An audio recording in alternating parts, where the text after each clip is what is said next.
So my husband and I moved out to the country, and I am in love with the area and of course the horses and the cows and the sheep, and I'm in awe, the mountains and the river and things like that. And I truly do see how this is a huge blessing for us.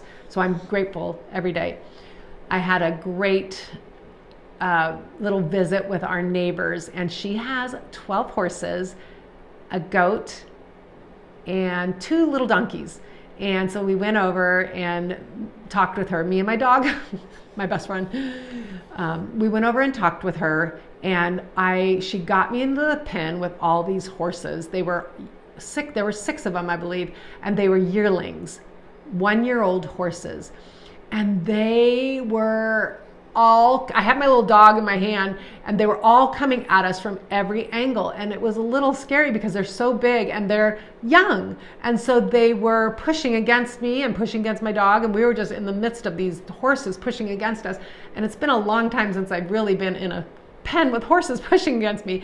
And it was so neat because my friend said, now, what you want to do is you want to be assertive. You want to take your hand, you want to put it on their nose because they're learning, Kristen, they're still learning. So, and push them back and say, no, thank you, or push them back, give yourself space, be gentle and loving, move slowly, but push back and be, she said, be the dominant mare. And I said, okay, all right. So I felt, because at first I'm like, oh, they're so cute and they're just being playful, but they were pushing on me. And so I started to push the horses back and just in firm love. And I was sending that love out. And it was this huge aha moment in life that, sometimes we feel that we can't stand up for ourselves, or we feel like if we're coming from a place of love, that means we have to be a doormat. It actually is just the opposite. Now, when I was giving myself love by protecting myself and giving myself honor, that I didn't like these horses pushing against me and I needed space, but I did it in a loving way, I got a great result. The horses learned. They learned to give me a little space, and they started walking a little further away from me.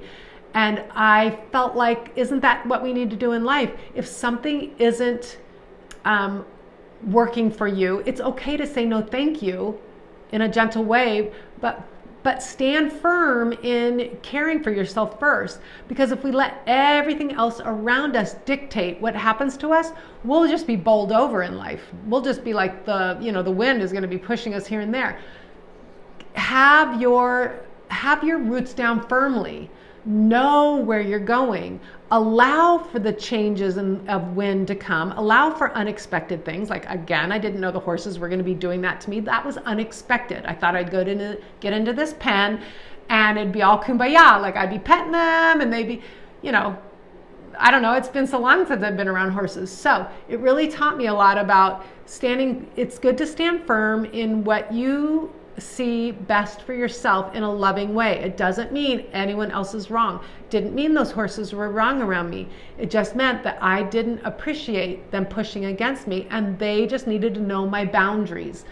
And remember that in life, it's okay. Some of my clients are just so kind-hearted and so sensitive, beautiful souls that they worry about everyone else around them. And they end up feeling bowled over by life. It's okay to say, this is where I stand. My roots are firm. I'm going to be able to sway with the wind of change, but I'm going to set boundaries for myself in order to have self-care and self-love, in order to be the best that we can be for those of us around us.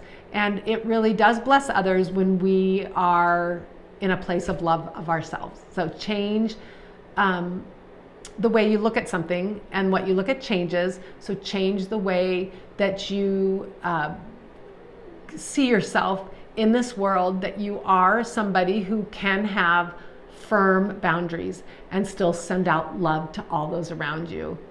Thank you and have a great day.